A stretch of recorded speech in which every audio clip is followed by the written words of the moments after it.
quell these protests, and there are a lot of questions about the Defense Secretary's job security as we head into this briefing, Dana.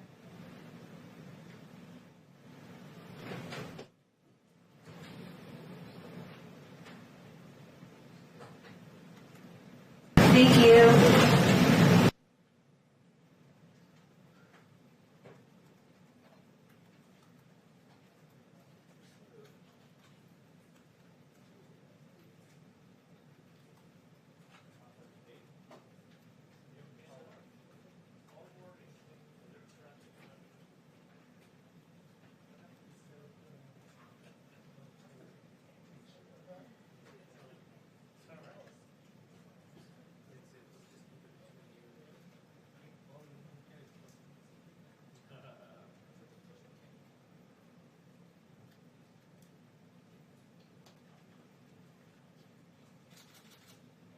Click.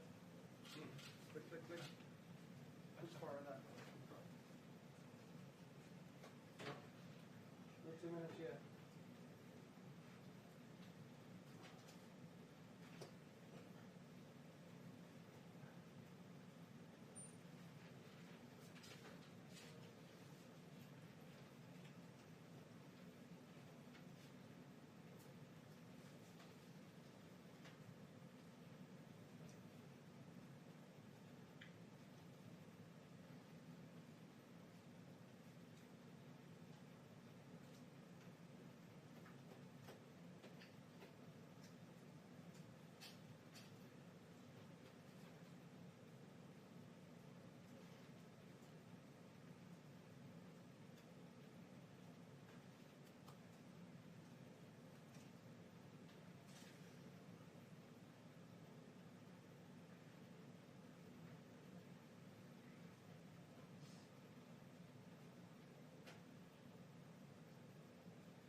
Oh, yeah. That's it. I'm actually doing surgery shortly, but I stopped by for a cup of coffee. Exactly. A good thing. Yeah. That one fit all right? Oh, yeah. My wife's getting me something permanent. We're gonna be this way for a while. I just purchased those little clips for here.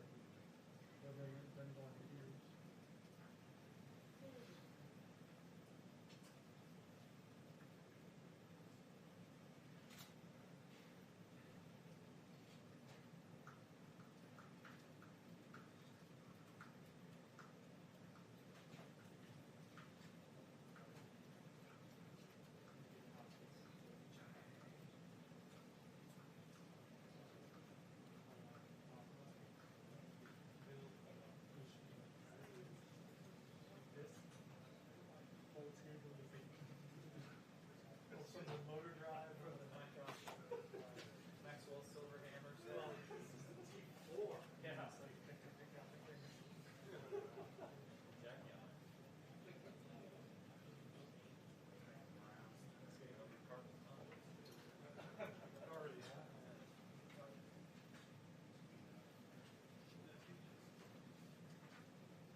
everyone. So I'm going to start with a few housekeeping announcements. First of all, the President's annual physical results are ready for release. The full memo will be released shortly, but in summary, the President remains healthy. Also, I'd like to congratulate the winners of last night's primary elections. President Trump has now endorsed candidates and has a 64-0 record in congressional, special, and primary election races since the midterms, demonstrating the strength of and support for the President's agenda across the country, as evidenced in the 64 consecutive congressional, special, and primary elections over the past 13 months. So next, I want to transition to talking about some of the things going on around the country. The First Amendment does not give anyone the right to riot. The First Amendment does not give anyone the right to loot. The First Amendment doesn't give anyone the right to burn down buildings. The First Amendment does not give anyone the right to deface property. And it does not give anyone the right to assault private citizens and to assault police officers. The First Amendment, however, does give you the right to peaceably assemble. And the greatest example that we have seen of peaceful protest, an absolute embodiment of the First Amendment, is the March on Washington. On August 28, 1963, 250,000 Americans gathered at the Lincoln Memorial and peacefully made a powerful march and a powerful point that all Americans should be treated equally, that racial discrimination was unacceptable, abhorrent, and that it needed to be rectified. And in the famous I Have a Dream speech by Reverend Dr. Martin Luther King, he said this: "We must not allow our creative protest to degenerate into physical violence. Again and again, we must rise to the majestic heights of meeting physical force with soul force." And soul force is exactly what Dr. Martin Luther King Jr. met the nation with when he said this: "I have a dream that my 4 little children will one day live in a nation where they will not be judged by the color of their skin, but by the content of their character." Important words, important actions from an American hero who contributed to making this nation the greatest on earth. With that in mind, we must remember to recognize the lives lost, the passing of George Floyd, who was killed unjustly in a horrific video that we all have seen. And we must also remember the passing of police captain David Dorn yesterday, who was shot and killed by looters in St. Louis in an absolute tragedy. A retired officer, 77 years old, whose wife was also a police officer herself. Dorn was a hero and an unfortunate casualty in the riots we have seen. Our hearts are with his family. We are all Americans. We must come together. We must unify, and we must have law and order. And with that, I'll take questions. We do. I have a couple questions. First on Secretary Esper. CBS News has learned that his remarks this morning were not received well here inside the White House. Had the Secretary ever expressed his views about active duty forces to President Trump before this morning in private? And does the President still have confidence in Secretary Esper? So not that I'm aware of in terms of expressing his opinion, and I wouldn't get into the private conversations that went on here in the White House. And with regard to whether the President has confidence, I would say if he loses confidence in Secretary Esper, I'm sure you all will be the first to know. But as of right now, he still does? As of right now, Secretary Esper is still Secretary Esper, and should the President lose faith, we will all learn about that in the future. And on policing, Vice President Joe Biden has vowed to set up a police oversight board if he is elected. Is President Trump considering anything comparable or any other specific legislative and policy reforms to address racial disparities in policing? So there have been various things discussed here in the White House. I don't want to get ahead of the President and as to what he ultimately determines. The President believes that most police officers in this country are good, hardworking people, and he notes that, but he also notes some of the injustices we've seen and the need to make sure that the appropriate use of force is used and that our officers are trained in that capacity. So he is considering some sort of federal oversight? There's been discussion of various proposals that we could look at, but no announcements on that front just yet. Jim. Kayleigh, you mentioned Dr. King. He likely would not have approved of what took place Monday evening across from the White House, as you probably know. If the White House president and his team had to do it all over again, would you have gassed and pummeled protesters to clear the park so the president could have a photo op? So let me first address no tear gas was used and no rubber bullets were used. So again, no tear gas was used, no rubber bullets were used. Why are you making that distinction? Chemical agents were used. Let me back up and priest who said she was gassed. Others say they were tear gassed in that area. Well, no one was tear gassed. Let me make that clear. That's been confirmed by DOD and by Park Services as well. So let me go back and address what happened because there's been a lot of misreporting. First, I would note that these protests that were going on, in the morning, AG Barr had determined that we needed to expand the perimeter by 1 block on each side. He was surprised, AG Barr, when he arrived at the White House to see that that perimeter had not been moved.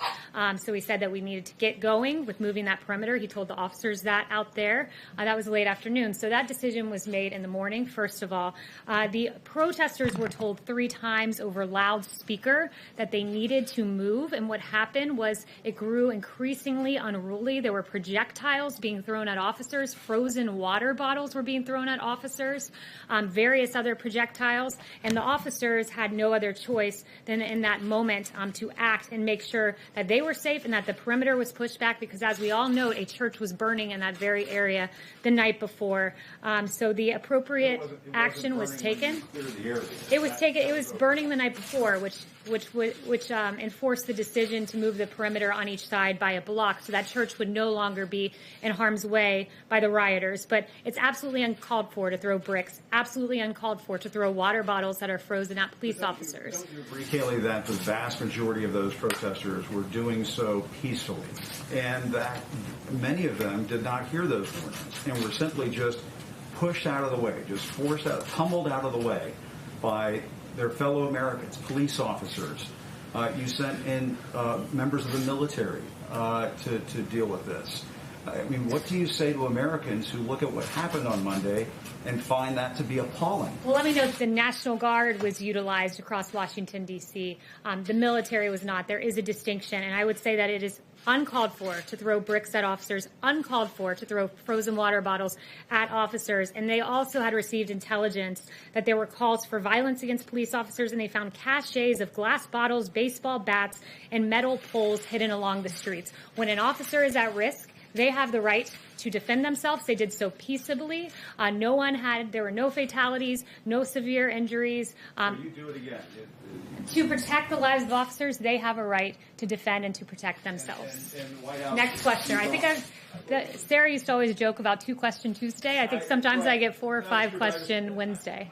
I just want to make sure that people who have a problem with what they saw Monday have a chance to have that addressed. And I mean, what do you say to Americans who are just outraged by what they saw? And What I would say to go and have a photo op in front of a church. What I would say is this: officers have a right to defend themselves. And, I've watched a lot of your coverage. I've watched a lot of the nation's coverage. And let's go through some of the things that happen when officers don't defend and protect themselves. In St. Louis, 4 police officers were shot. In Las Vegas, an officer was shot in the head and is on life support. In New York, a cop was beat up by people. In Providence, 4 to 5 police officers and state troopers were injured. And in Ashbury Park, New Jersey, a police officer was injured. Police officers are out on the front lines. They're defending and protecting you as you come into this building each and every day, Jim. We owe them honor. We owe them respect. And when they are under attack, they have the ability to defend themselves. Zeke. First on Secretary Esper's comments, is the president presently considering invoking the Insurrection Act, or is that completely off the table at this point? So it's a very good question. The president has the sole authority to invoke the Insurrection Act. It is definitely a tool within his power. This president has one singular aim, and it is protecting America's streets. We cannot have burning churches. We cannot have police officers who are shot. We cannot have businesses that are looted and destroyed. The Insurrection Act is a tool available. The president has the sole authority, and if needed, he will use it. But at this time, he's relying on surging the streets with National Guard. It's worked to great effect here in D.C. and in Minnesota as well. And Kayleigh, back to that incident on Monday, are you saying that all the officers who were at that protest, clearing that largely peaceful protest, were acting appropriately? There were well-documented incidents of one case, one member of law enforcement bashing a camera of an Australian journalist. This isn't about the journalists. This is about the other peaceful protesters there as well. did every officer in that protest, was that protest cleared in a way that the White House believes was entirely appropriate? So that should be the model for the rest of the country. I think U.S. Park Services, when having bricks thrown at them and frozen water bottles, had the right to act. They acted with the appropriate level of force to protect themselves and to protect the average citizenry and to protect the peaceful protesters who were among them as well. Kristen. They were protecting the peaceful protesters by firing various chemical agents and walking through them with batons. Well, it wasn't tear gas, I would note, and what they used was a way to target those who were being violent. They used the minimal force that they could to ensure that situation was safe, to ensure St. John's Church would not burn a second night in a row, and to ensure that no officers were injured in the manner that I listed off, that several officers have been injured and shot at in the course of these riots. Kristen. Thank you, Kayleigh. I have a question about the decision-making process before going to the church on Monday night. The president said on Fox Radio this morning that he never told anyone to push the protesters out. The defense secretary, he said something similar. So who at the White House did know, or was this a unilateral decision by the Attorney General? The Attorney General decided that morning to expand the perimeter, and that was a decision made long before the church discussion was ever under consideration. When the president gives an order, people act. It's not as if he's walked through each and every detail of how a plan goes about. He says, I want to go to the church. He goes to the church, and everyone executes the plan in the order that the president puts into place. So the president is absolutely right in what he said. So was the plan still for President Trump to walk out there, even if the protesters were still there? I'm not aware of the determinations that Secret Service had as they arranged for the president to walk out there, but I would just note again that the decision to expand the perimeter was a decision made in the morning by Attorney General Barr. Okay, just one question about the coronavirus, because we're still in the middle of a pandemic. Dr. Fauci, he said in an interview on Monday that his contact with President Trump had dramatically decreased, and so had the frequency of the coronavirus task force meetings. Is that accurate? And if so, why? There was a coronavirus task force briefing just yesterday. We are constantly, as an administration, monitoring the coronavirus to protect the safety and well-being of the American people. Right now, we all saw that church burn. We all saw some of the violence in the streets, and the president has had several meeting after meeting with AG Barr, Secretary Esper, General Milley, to make sure that our streets are peaceful and under control, while also monitoring the coronavirus and what we're seeing develop there. Mario. Thanks, Kayleigh. I'm confused. I mean, if the protests were peaceful on Monday, why did you all clear the area, and whose decision was to clear it later in the day? If Attorney General Barr wanted it cleared earlier in the day, why did it take so long for it to be cleared? Yeah, he ordered it to be cleared Monday morning. It didn't happen when he arrived, so he immediately instructed the officers to ensure that it was moved back a block. As we all saw Sunday night, it was not a peaceful protest. It was, in fact, a riot with a church burning in Washington, D.C. The president made sure that Washington, D.C. was secure Monday night, and part of that involved moving the perimeter back to ensure that St. John's Church was protected. But that's quite a gap between the morning and then the evening when you all walked over there. Why was there such a gap? Look, again, that's a question for AG Barr. Made the order to question for the officers who were on the ground at that time why that wasn't deployed right away. But when AG Barr came to the White House, I think it was early afternoon, he noticed that it hadn't been cleared, gave the order for it to be cleared, and that action took place. Why did the president feel it was important to go walk over there through the park into the church? It was extremely important. Look, the president wanted to send a very powerful message that we will not be overcome by looting, by rioting, by burning. This is not what defines America. And going and standing by St. John's Church was a very important moment. And I would note that through all of time, we've seen presidents and leaders across the world who have had leadership moments and very powerful symbols that were important for a nation to see at any given time to show a message of resilience and determination. Like Churchill, we saw him inspecting the bombing damage. It sent a powerful message of leadership to the British people. And George W. Bush throwing out the ceremonial first pitch after 9/11, and Jimmy Carter putting on a sweater to encourage energy savings, and George H.W. Bush signing the Americans with Disabilities Act, flanked by 2 disabled Americans. And for this president, it was powerful and important to send a message that the rioters, the looters, the anarchists, they will not prevail, that burning churches are not what America's about. And that moment, holding the Bible up, is something that has been widely hailed by Franklin Graham and others, and it was a very important symbol for the the American people to see that we will get through this through unity and through faith. Secondly, the president, you said he had the results of his physical. We know that he did part of the physical late last year, I think it was. When did he have the rest of it done? I'm not aware of an exact date. I will ask Dr. Connolly for you on that, but I know it was fairly recently. Yes. I will go to Brett. Thanks, Kayleigh. The White House has spent a lot of time talking about how the protests have taken place and how people are protesting or shouldn't be protesting. But what is the White House doing to address the underlying causes that have led to these protests? Look, the president's done a lot. The president expedited the FBI review of the George Floyd case. He swiftly ensured there was a civil rights investigation into George Floyd's death. Ahmaud Arbery, there's another investigation there on the part of DOJ. He's recognized what an injustice this was innumerable times, including in his national remarks that he gave on Saturday. So this president has done everything in his power to send a powerful message that these injustices will not be tolerated. But does the White House or the president, have they reached out to any of these protesters to try and start a dialogue about specific reforms they'd like to see? Or does the president plan to do that moving forward? Look, the president has looked at some various, not legislative necessarily, but tools that we could use to ensure that law enforcement uses the appropriate level of force. No discussions or announcements there on that front. But I will say that we're taking a hard look at this, but that the president recognizes that our police officers are valiant heroes. The vast majority are good, hardworking people who love this country and who love the American citizenry that they protect. Thanks, Kayleigh. Former Deputy Attorney General Rod Rosenstein testified today on the Hill that he didn't read the FISA applications, and he didn't even prepare the scope memo that started the Mueller probe. Given that Rosenstein appears to be deeply involved in Crossfire Hurricane and that he actually picked FBI Director Christopher Wray, isn't it time that the Trump administration appoints someone else other than Wray for FBI Director?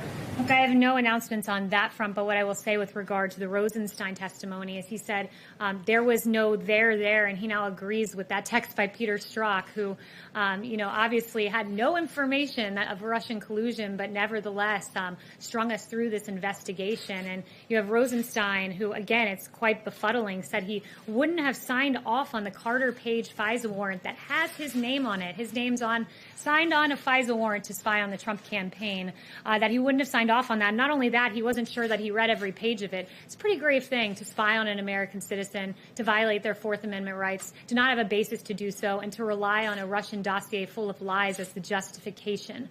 So it's really astonishing to hear from him that he's not sure he read every page of that warrant, but I suppose it's encouraging to hear with his 2020 hindsight that he wouldn't have signed off on it, though I'm sure that's of no comfort to Carter Page. Well, the president has expressed his disappointment in Wray in the past, so where does he stand now? Does he have confidence in Wray today? At this moment, the president, as the FBI director, much like the Secretary of Defense is the FBI director, is the Secretary of Defense. If the president decides he no longer has confidence, you guys will be the first to know. One more on New York, if that's okay. So yesterday, New York Governor Cuomo made a pretty big statement saying that he might relieve Mayor de Blasio, of his duties. Has there been any talk with Governor Cuomo about sending in the National Guard troops to New York, or is there any plan right now to send National Guard to New York? The president will do whatever is necessary to protect America's streets. He has made that clear, and he has several tools. That is one of them, sending in the National Guard. He does have the ability to federalize the National Guard should he choose to do that. But I would note, and I'm very glad you brought up New York, the very clear-cut cases of D.C. and New York.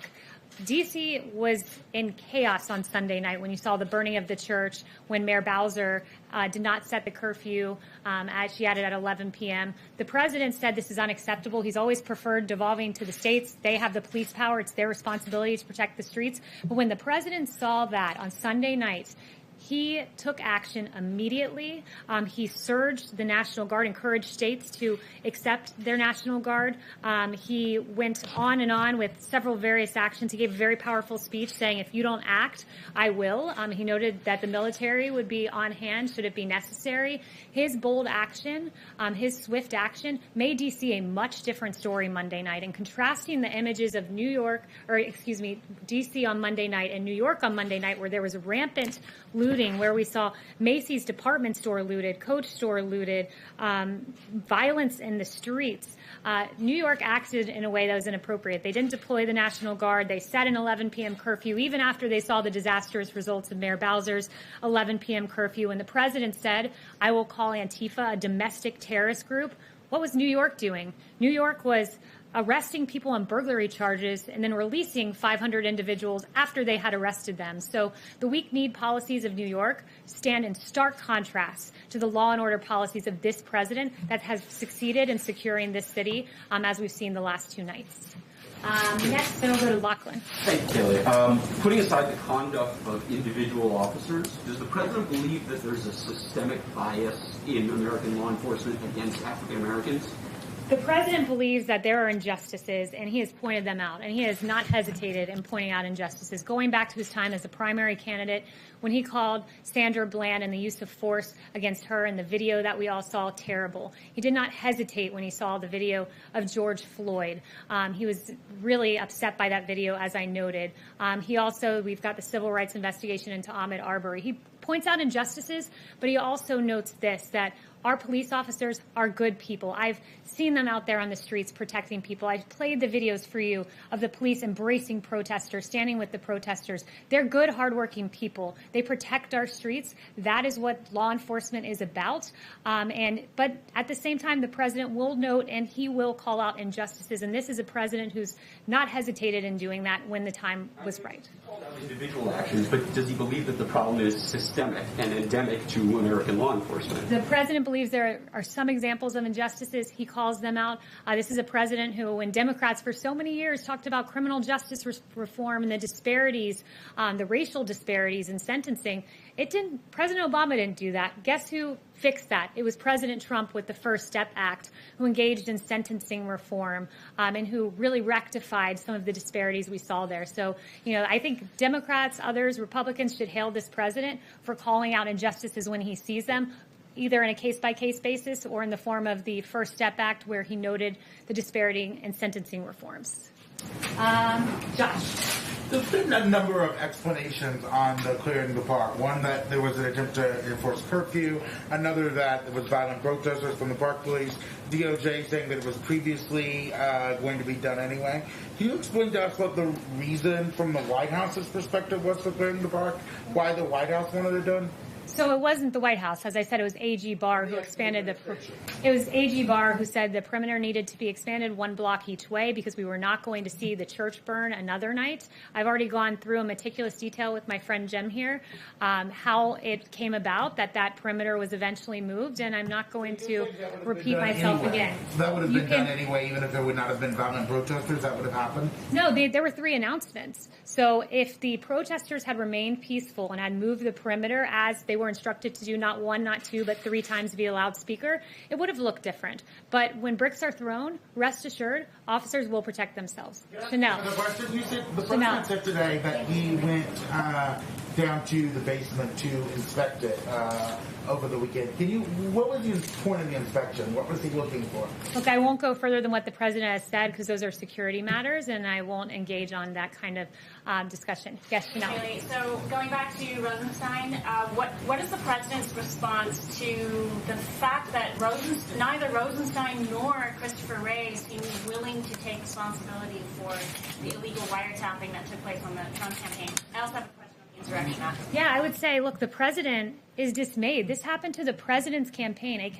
A Republican campaign was spied on by a Democratic presidency, a Democratic administration, based on a dossier paid for by his opponent, Hillary Clinton, and the DNC.